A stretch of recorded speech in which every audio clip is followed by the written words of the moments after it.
Mr. Speaker, in recent weeks, every member of Congress has heard from a broad range of interests.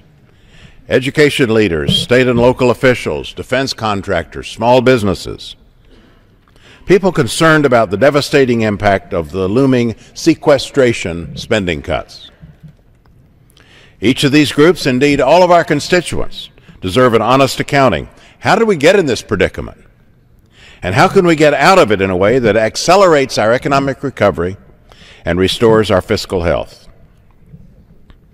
Our situation results from the failure of the so-called super committee established in the wake of the debt ceiling crisis manufactured by Republicans last summer to come up with a deficit reduction plan.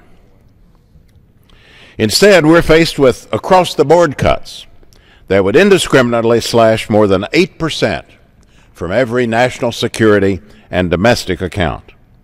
Cutting with a meat axe instead of a scalpel is the most dangerous way imaginable to set fiscal policy. These cuts would come on top of the more targeted, but nonetheless significant $917 billion in cuts and spending caps that the administration and Congress have already locked in. In the case of defense spending, these earlier cuts were a result of a careful strategic review by the administration, and they'll save nearly $500 billion over the next 10 years. As for domestic investments in education, infrastructure, research, and innovation, these cuts have already gone too far, slowing the recovery and putting at risk our ability to compete in the global marketplace.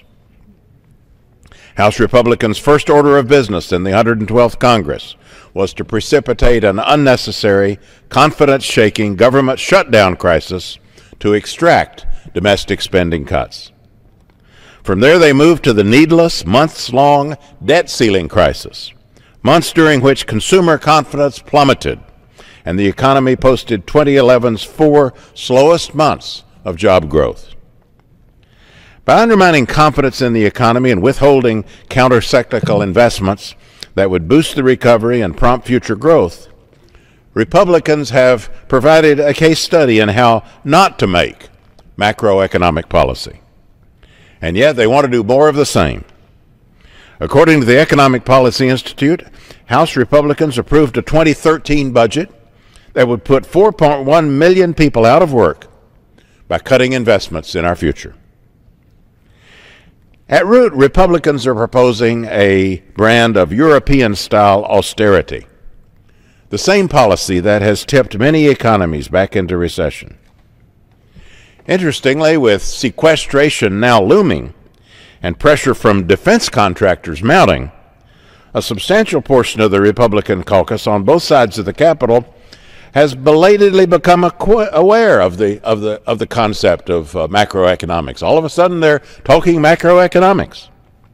You might call it defense Keynesianism, the belief that only defense spending creates jobs and that cutting it would result in job losses. In fact, the same argument applies equally to domestic investments in education and research and infrastructure, a truth Republicans have found it convenient to ignore.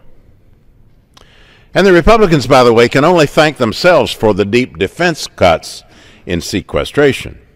One can easily imagine an alternative sequestration approach, triggering a tax surcharge in addition to less severe cuts to defense and domestic spending.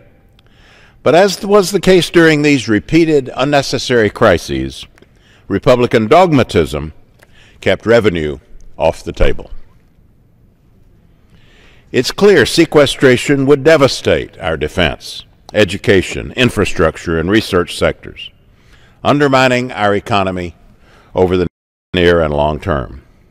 It would also hobble critical functions, from air traffic control to meat inspection and Social Security claims processing. It can't be resolved in isolation or through half measures. And yet Republicans are now proposing staving off the impact of sequestration on defense alone.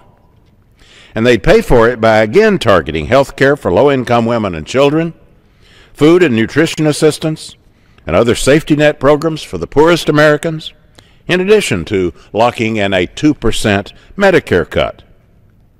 Their plan would victimize the most vulnerable, it would hinder job creation, and jeopardize our ability to compete. Mr. Speaker, there's a better way, and the impending fiscal cliff, which includes both sequestration and the expiration of the Bush tax cuts, offers an opportunity for all members of Congress to set the talking points aside and act in our country's best interest. I know we can chart a course to fiscal balance because we've done it before. In the budget agreements of 1990 and 1993, which set the stage for 4 years of budget surpluses, the formula was fiscal discipline on all fronts. No area of spending can be sacrosanct.